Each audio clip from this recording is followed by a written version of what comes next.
The Utah Jazz have a Western Conference contest on their hands as they prepare to defend the home court at the Energy Solutions Arena here in downtown Salt Lake City, Utah.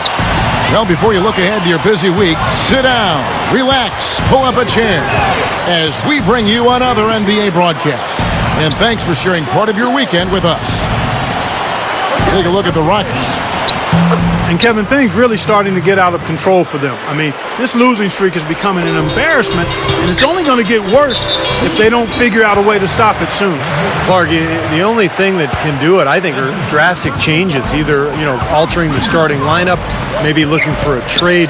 But the confidence of their top guys is really gone at this point, and that really spells doom for this club. A look at the opening lineup for the Houston Rockets. Sheik is out there with Chandler Parsons. Then there's Garcia. Then it's Harden and Beverly. And for Utah, at the forward spots, Gordon Hayward and Paul Millsap. Foyle is out there with Mo Williams.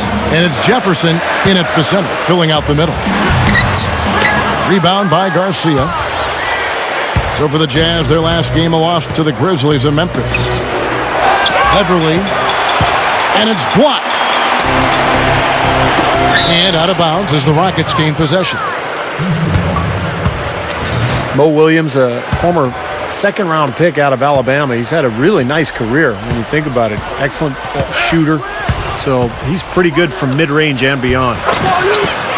Garcia's shot is good.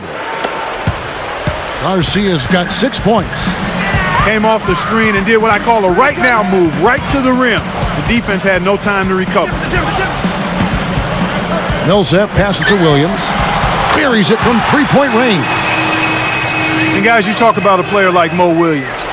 Star players love a guy who can spread the floor for them. In other words, a guy who can knock down perimeter shots whose defenders can't help off of him. And when you have a guy like Mo Williams who can shoot it that way, he's always enjoyable to play with.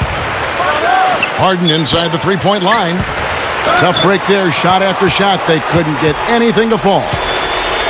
For the Houston Rockets, they come in off the loss to Oklahoma City. And the cold night they had from the field was really what lost them that game, guys.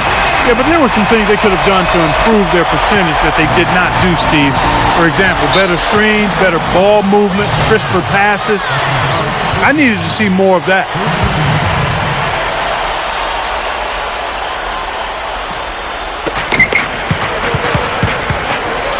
Beverly, he's guarded by Williams. Beverly, rejected by Millsap. Not his best quarter. I mean, the shots just haven't fallen for him. And there's the feed to Williams. From deep three-point range, sinks it. What range from outside. Wow. Williams has got 6.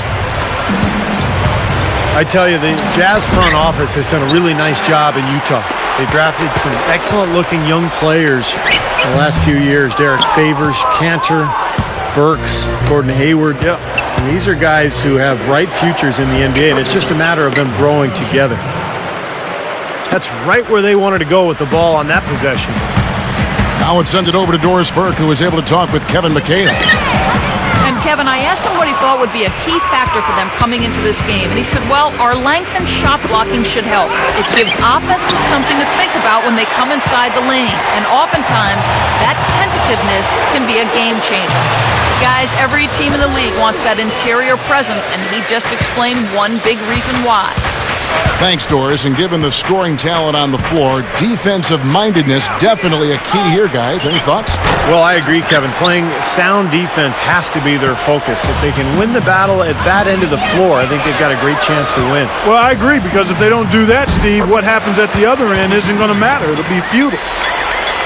No, Steve, you're right on the money. You see glimpses from this young group all the time. You figure it's just a matter of time before Clark, the Jazz are too deep at every position. They've made great headway. Yeah, they really have, Kevin. They look poised to me to return to the Western Conference power that they were for the better part of 2 decades. So I think it's a great job, terrific job, really, of bringing in some young talent and developing that talent.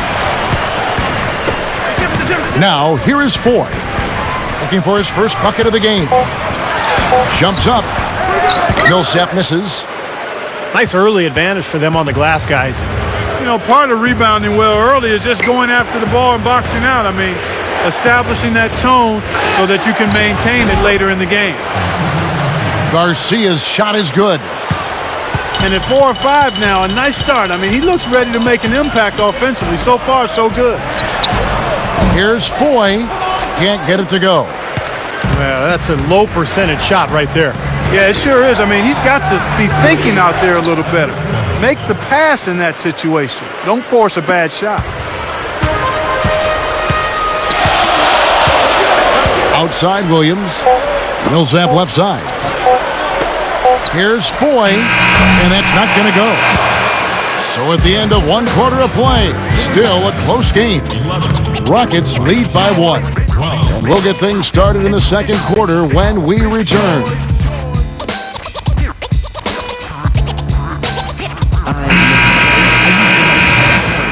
And the second quarter getting underway. No team gaining an edge so far. And when you consider how the Rockets are doing, Steve, Clark, what are your thoughts? So difficult to get a shot off against this defense. They are really playing hard. Yeah, they're playing hard, and they pride themselves on making it tough for their opponents. And so in the game for the Rockets, they've got a Sheik. Garcia is out there with Chandler Parsons. Then it's Harden and Beverly.